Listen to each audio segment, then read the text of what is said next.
오늘 9월 둘째 주일로 예배하는 이 시간 성전에서 가정에서 예배하는 여러분들 주의 이름으로 축복합니다.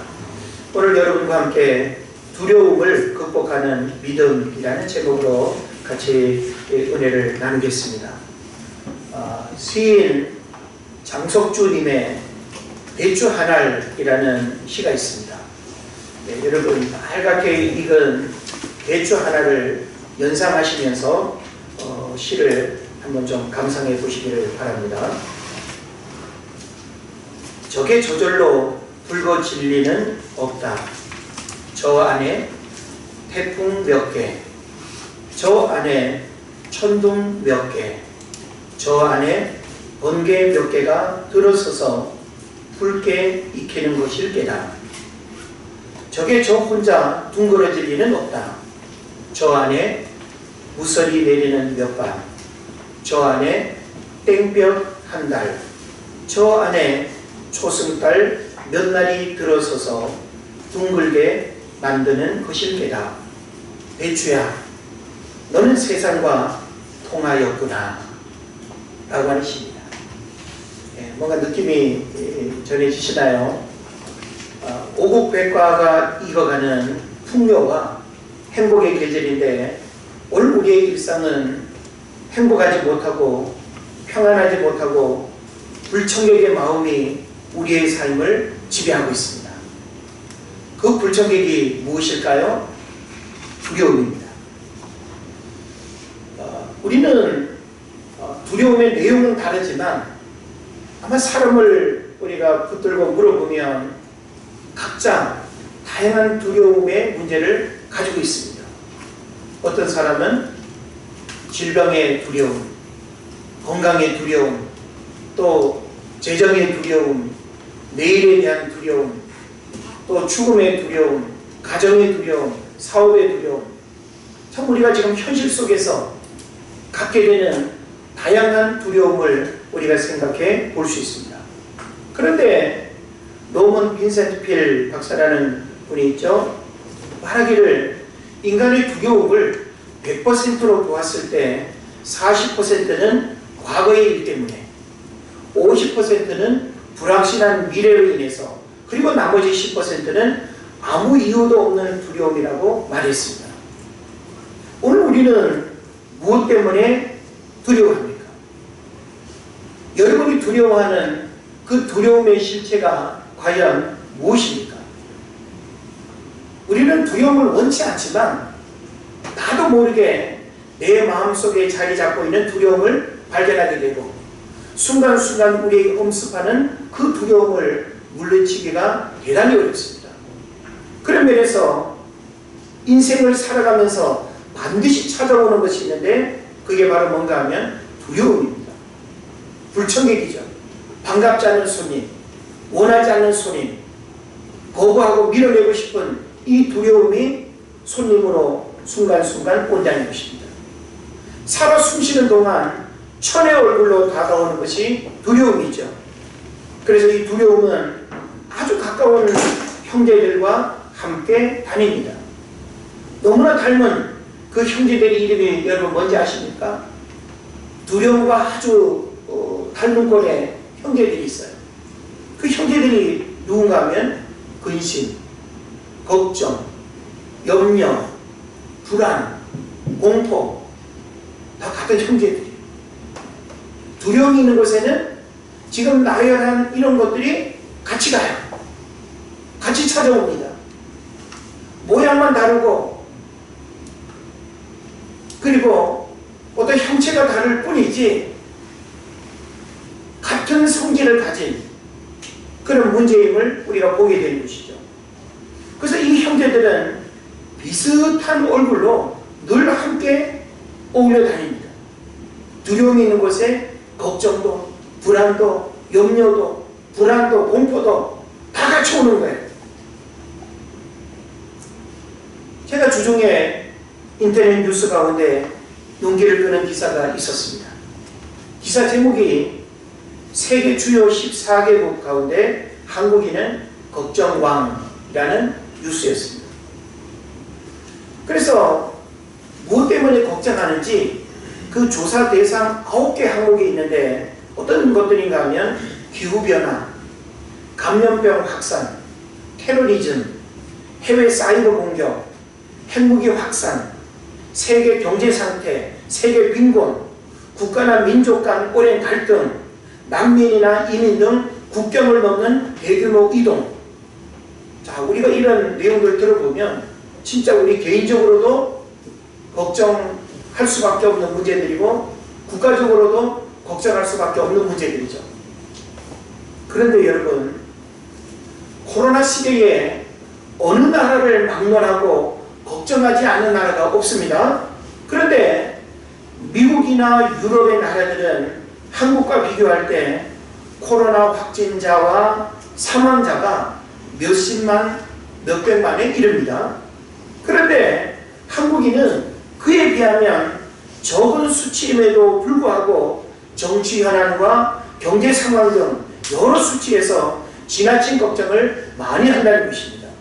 물론 정부나 언론이 어떻게 표현하고 어떻게 보도하느냐에 따라서 우리 백성들은 다 이 정치적인 혹은 언론의 영향을 받을 수밖에 없긴 합니다. 그러나 우리가 주목하게 되는 것은 한국인이 가장 걱정하는 것이 여러분 뭔지 아십니까? 한국인이 가장 걱정하는 것은 이 9가지 조사 항목 중에서 감염병 확산, 지금 우리가 겪고 있는 이 코로나 바이러스를 비롯해서 감염병 확산이라고 하는 것이 국가적으로 개인적으로 가장 큰 걱정거리라는 거예요. 그런데 우리보다 훨씬 심각한 상태에 있는 유럽이나 미국의 나라들은 그 걱정의 첫 번째가 뭔가 하면 기후변화라고 하는 것입니다. 대부분 기후변화에 대한 문제를 가장 걱정하는 거리로 이렇게 선택을 했어요. 그래서 제가 이 기사를 이렇게 읽으면서 이런 나름대로의 분석을 해봤습니다. 어떤 특징이 있는가 하면 한국인은 현상의 문제를 걱정하는 데 비해서 유럽의 나라들은 근본적인 문제들에 걱정하는 경향이 있다는 거예요. 그렇다면 현실로 다가오는 걱정거리들은 일평생 살아가는 동안 절대 사라지지 않습니다. 그런 걱정 없이 살 수가 없다라고 하는 거예요.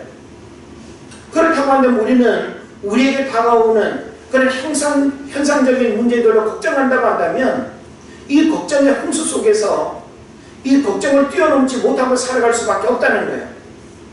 오히려 우리가 정말 걱정이 될 것, 과거도 아니고 아직 오지 않은 미래도 아니고 쓸데없는 무의미한 어떤 걱정도 아니고 정말 걱정해야 될 것을 우리가 걱정하고 두려워해야 되는데 오늘 우리의 모습들을 보게 되면 뭔가 방향을 잃어버린, 본질을 잃어버린 그런 문제들을 우리가 보게 된다는 것입니다. 우리 그리스도인들은 동일한 시대 상황 속에서 정말 걱정하고 두려워해야 할 것이 무엇일까요? 자, 일반 사람들은 이런 가치관을 가지고 이런 문제 앞에서 이렇게 걱정한다고 우리가 칩시다. 그럼 우리도 같아야 될까요? 우리도 그들과 같은 안목과 그들이 느끼는 것과 같은 감정으로 동일하게 그런 문제를 우리가 걱정해야 될까요? 오늘 여러분과 함께 믿음은 두려움의 문제를 어떻게 극복하게 하는가라고 하는 것을 오늘 저는 여러분과 함께 말씀을 나누려고 하는 겁니다.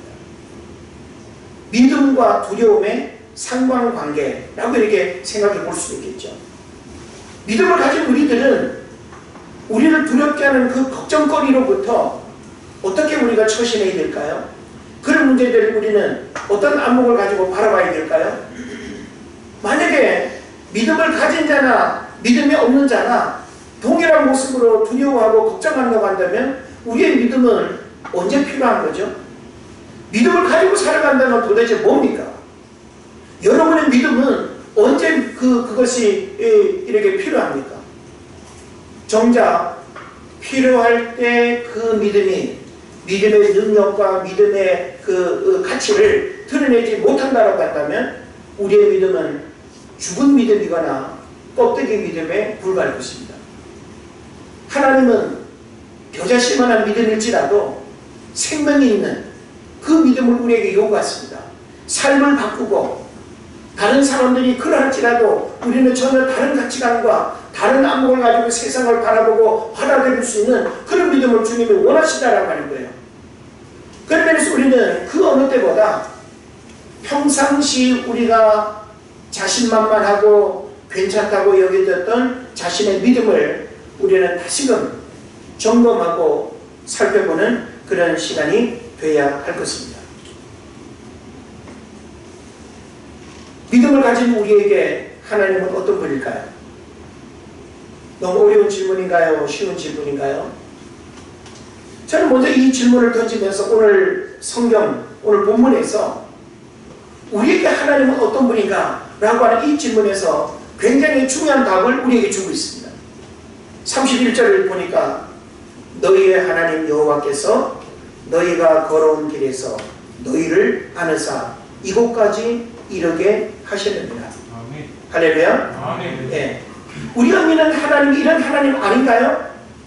너희의 하나님 여호와께서 너희가 걸어온 길에서 너희를 아느사 이곳까지 이르게 하셨느니라. 믿음을 가진 사람은 이런 고백을 할 수 있습니다. 이 고백을 하는 사람을 믿음의 사람이라고 하는 거예요. 자, 여기서 우리가 좀 더 구체적으로 살펴볼 필요가 있습니다. 너희가 걸어온 길에서 라고 하는 겁니다. 너희가 걸어온 길에서. 지금 하나님께서 이 본문의 말씀을 우리에게 주시는 그 의미를 우리가 잘 살펴봐야 됩니다. 자, 너희가 걸어온 길에서 어떤 의미가 있습니까? 이것은 바로 출애굽의 여정을 기억해야 된다는 거예요. 출애굽의 여정. 다시 말하면 바로 왕의 학정에서 노예처럼 살던 히브리 민족이 모세를 통하여 출애굽할 수 있었던 배경에는 10가지 재앙을 통해서 하나님의 살아계심의 능력을 드러냈기 때문에 가능했던 것입니다.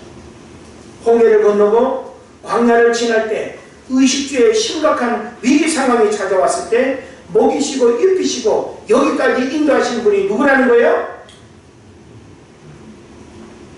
하나님이라는 것이죠. 지금 여기서 고백되어지는 그 하나님은 어떤 하나님이냐?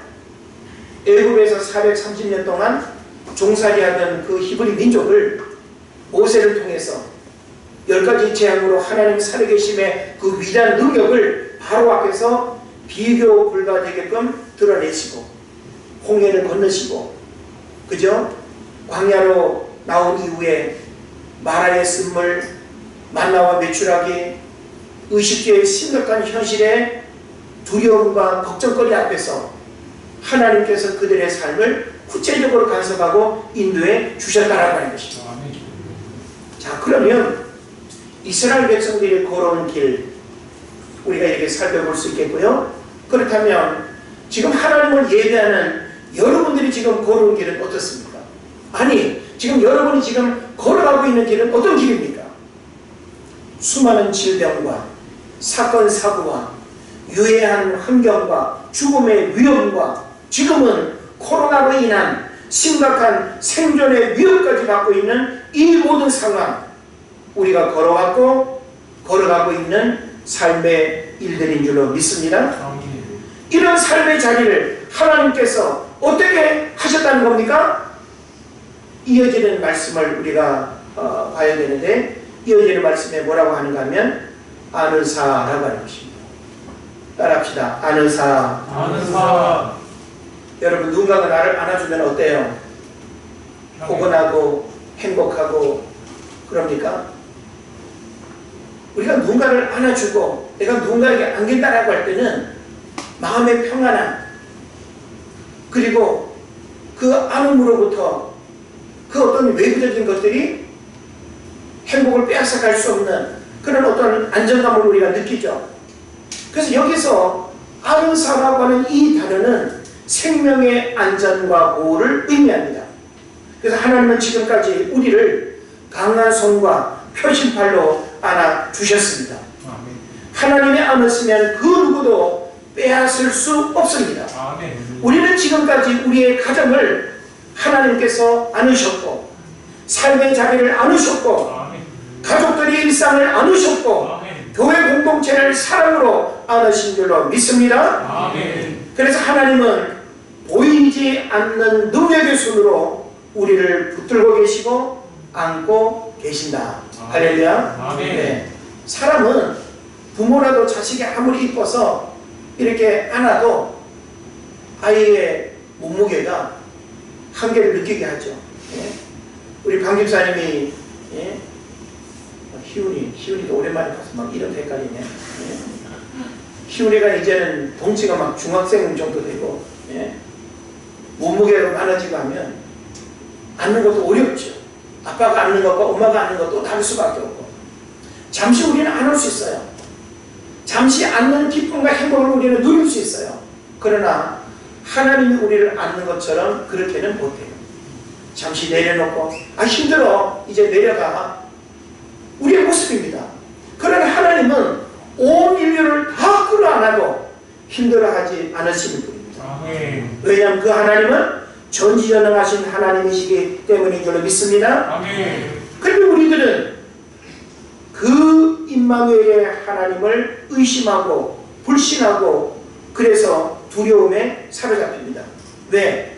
하나님은 보이지 않는 그 능력의 손으로 우리를 붙들고 계시고 안고 계시는데 그 하나님의 붙드심과 안으심에 대한 믿음이 없다고 하는 거예요. 디모데후서 1장 7절을 보면 이런 말씀이 있죠. 두려움은 하나님이 주시는 마음이 아니라는 것이죠. 하나님께서 우리에게 주시는 것은 두려워하는 마음이 아니요 오직 능력과 사랑과 근신하는 마음이니라고 이렇게 기록하고 있습니다. 하나님이 내 삶의 자리를 붙들고 계시고 우리의 가정과 일터와 우리의 자녀들과 우리 삶의 모든 것들을 하나님이 붙드시고 안으시고 인도하신다라고 하는 이 사실의 분명한 믿음을 우리가 고백해야 될 줄을 믿습니다. 그러나 우리는 순간순간 그 하나님을 향한 믿음이 흔들리고 두려움에 사로잡혀서 그 하나님을 신뢰하지 못하는 그런 어떤 모습들이 얼마나 많은지 몰라요. 만약에 우리가 두려움으로 인해서 하나님을 신뢰하지 못한다고 한다면 그 두려움은 하나님이 주시는 게 아니라는 거예요. 우리 인간의 마음속에 삶 속에 찾아오는 두려움은 그 정체가 마귀의 본성이고 마귀가 주는 거예요. 하나님의 성령이 임재하는 곳에는 불안이 떠나가고 불평도 사라지고 감사가 고백되어지고 하나님 주시는 그런 평안이 우리의 삶을 주장하는 줄로 믿습니다. 그런데 마귀는 우리의 평온을 깨트리고 마귀는 우리 안에 두려움을 줘서 하나님을 떠나게 하고 우리의 신앙과 믿음을 흔들리게 하는 것입니다. 그래서 오늘 29절에도 보면 두 가지를 이야기하죠. 무서워하지 말라, 두려워하지 말라. 무서워하지 말아라, 두려워하지 말아라. 하나님이 지금 이스라엘 백성들에게 이 말씀을 주고 있는 거예요. 여기서 무서워하지 말라는 것은 뭘 의미하는가 하면 외적인 문제, 환경적인 문제를 의미합니다. 무서워하지 말아라. 눈에 보여지는 것들로 무서워하지 말아라. 우리는 눈에 보여지는 것들로 무서워하는 경우들이 많아요. 나보다 덩치 큰 사람, 나보다 더 그냥 무섭게 생긴 사람, 나보다 더 세상에서 더 힘 있는 사람 보면 무서워요. 그런데 성경 우리로 하여금 외적인 문제, 환경적인 문제 무서워하지 말아라. 그리고 두려워하지 말라고 말씀하는데 여기서 두려워하지 말라고 하는 이 의미는 바로 내적인 문제, 심리적인 문제, 영적인 문제를 의미하는 것입니다.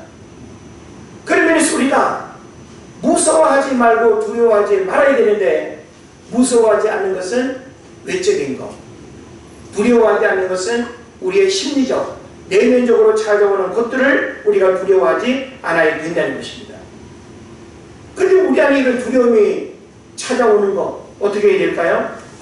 우리가 두려워하지 않을 것은 무엇 때문입니까? 이런 두려움으로부터 두려움을 극복하고 더 이상 이 두려움이 내 삶을 지배하지 않도록 할 수 있는 비결이 뭘까요? 30절에서 말씀합니다. 30절에 보니까 너희보다 먼저 가시는 하나님 여호와라고 표현하고 있죠.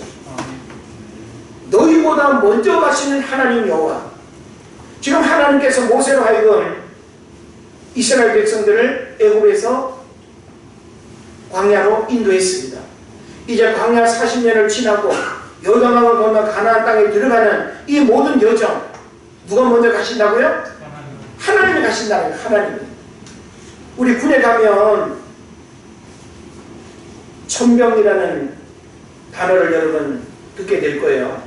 천병은 사람 이름이 아니고 이제 군생활 속에 이제 이 천병으로 이렇게 뽑히게 되면 어떤 훈련을 받거나 실제 이제 전쟁 상황이 벌어지면 천병은 본대보다 먼저 앞장서서 어떤 상황을 살피고 어떤 문제를 해결하고, 이게 천병이에요. 수색대라고 여러분 들어보셨죠? 거의 뭐 같은 의미로 이해할 수 있습니다. 이 두 보직은 적의 동태를 먼저 살피고 전장의 장애물을 먼저 타격하는 이 부대, 이 역할이 바로 천병 수색대입니다. 우리 하나님을 이렇게 표현하는 것이 적절하지 않을 수는 있지만, 이치상 하나님은 우리의 걸음을 인도하시는 분이고 우리의 삶의 자리를 먼저 살피시는 여호와 이레의 하나님이신 줄 믿습니다. 아멘. 네. 여러분 힘들고 어려울 때 하나님이 느껴지지 않고 하나님이 없는 것 같고, 하나님 내가 왜 가장 힘들고 어려운 이 시간에 하나님 어디 가셨습니까? 하나님 어디 계십니까? 우리가 항변할지 몰라도 하나님은 뭐라고 말씀하실까요? 내가 너와 함께 있을 뿐만 아니라 너가 걸어갈 길을 하나님이 먼저 가시고 우리가 걸어가야 할 그 걸음들을 하나님이 인도하시는 줄로 믿습니다. 아멘. 하나님은 구원받은 자의 삶을 외면하시거나 무관심하지 않으십니다. 불꽃 같은 눈동자로 우리를 살피시고 가장 좋은 것으로 먹이시고 입히시는 줄 믿습니다. 아멘. 제가 주중에 교회 단톡방에 오히려라는 글을 올렸는데 여러분 기억하시죠? 고난의 역사 속에서 별처럼 빛나는 두 인물이 있었다고 했습니다. 한 사람은 시인 이육사입니다. 일제강점기 17번이나 감옥을 출입한 열혈 독립운동가였습니다. 자신의 수인 번호 이육사를 필명으로 삼았죠. 그의 시 가운데 꽃이라는 시에서 비 한 방울 내리지 않는 그때에도 오히려 꽃은 빨갛게 피지 않는가. 또 한 명은 이순신 장군입니다. 선조 임금이 수군을 해상하고 합류하라는 명령에 선조에게 올린 그 장계의 유명한 말이 나옵니다. 신에게는 아직 12척의 배가 있사옵니다. 죽을 힘을 다해 싸운다면 오히려 해볼만 합니다. 이 두 위인이 공통적으로 사용한 단어가 있는데 오히려라고 하는 말이죠.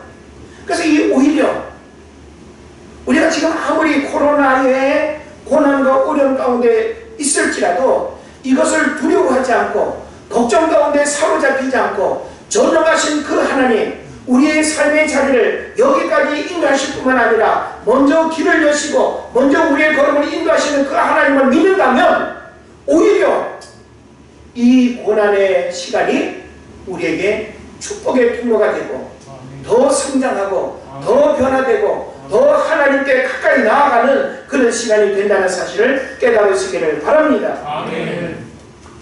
그래서 코로나가 오히려 기회가 되어서 건강의 소중함을 발견하는 시간이 될 수 있고요.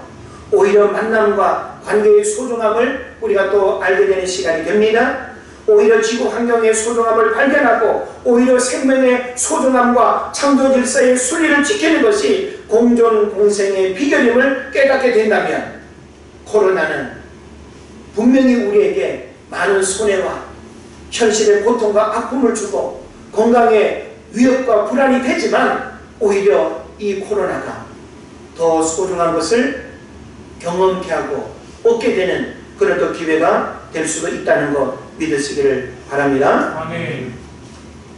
성경 시편 119편의 말씀도 제가 소개를 했죠. 고난당한 것이 오히려 내게 유익이다. 고난당하기 전에는 내가 그릇 행하였더니 오히려 이제는 주의 말씀을 지키나이다. 그 말씀의 문맥을 보면 오히려라고 하는 단어를 삽입해도 전혀 무방하다는 것이죠.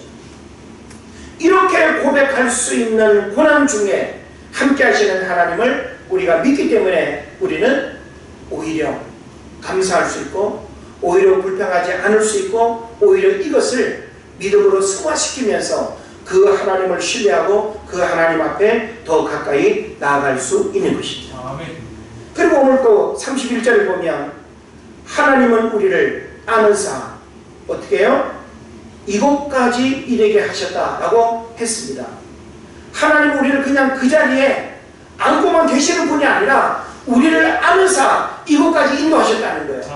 하나님이 안고 있는데 어떤 세력이 우리를 빼앗아갈 수 있습니다. 하나님 우리를 붙들고 있고 하나님 우리를 안고 있는데 어떤 불안과 두려움이 우리를 사로잡을 수 있겠는가라고 하는 거예요.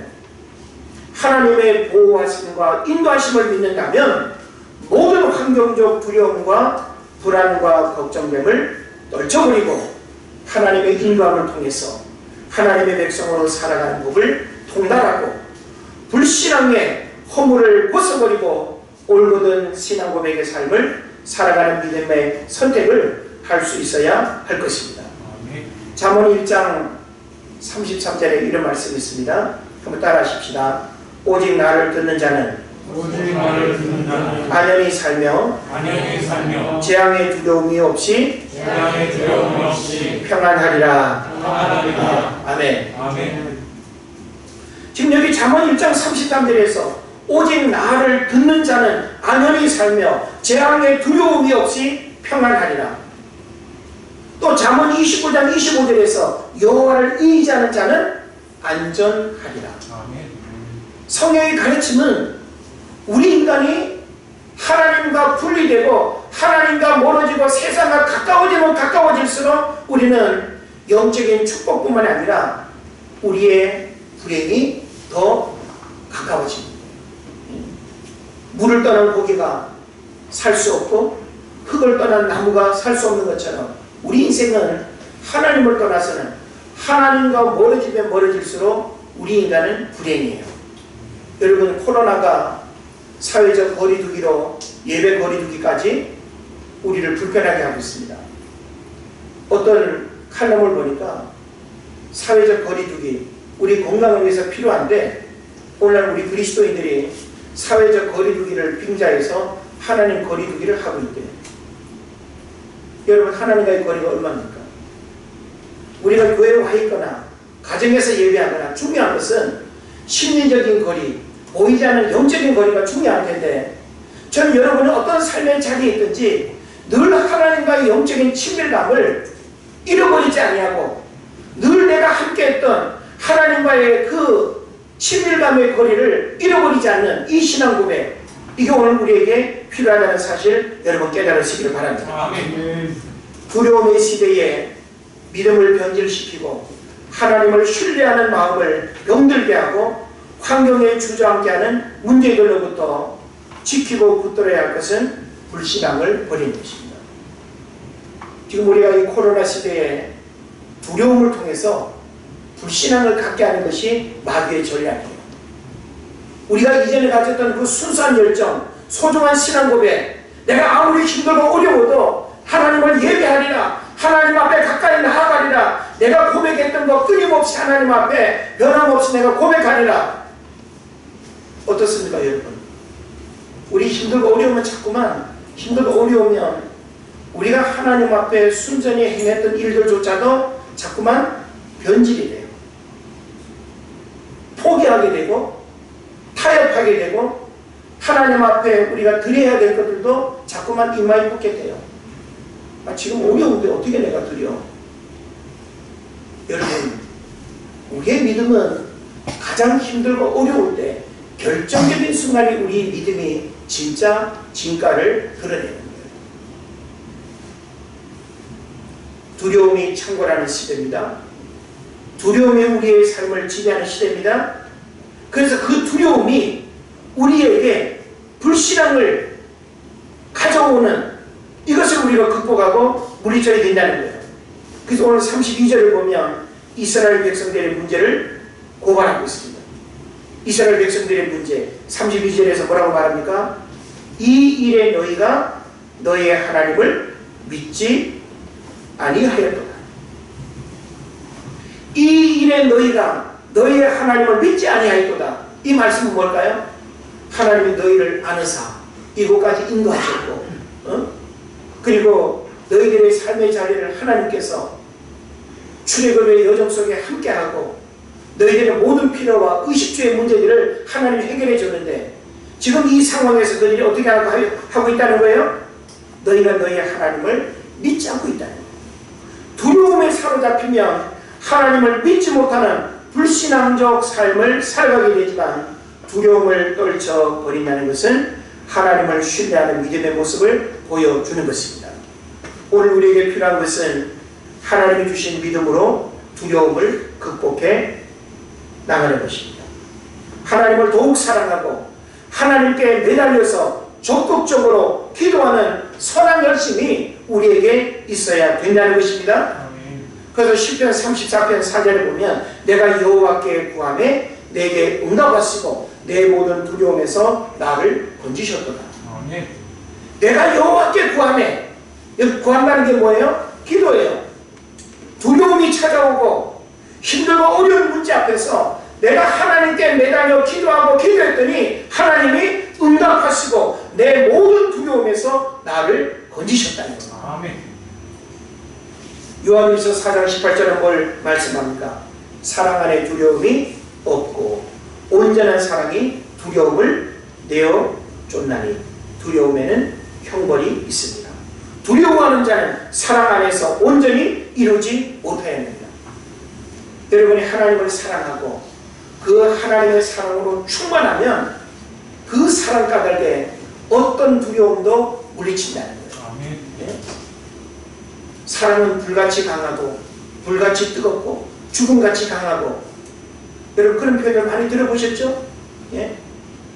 정말 가족이 사랑으로 제대로 맺어져 있으면 어떤 위기 상황이 와도 깨지지 않고 그리고 불안하지 않고 두렵지 않습니다.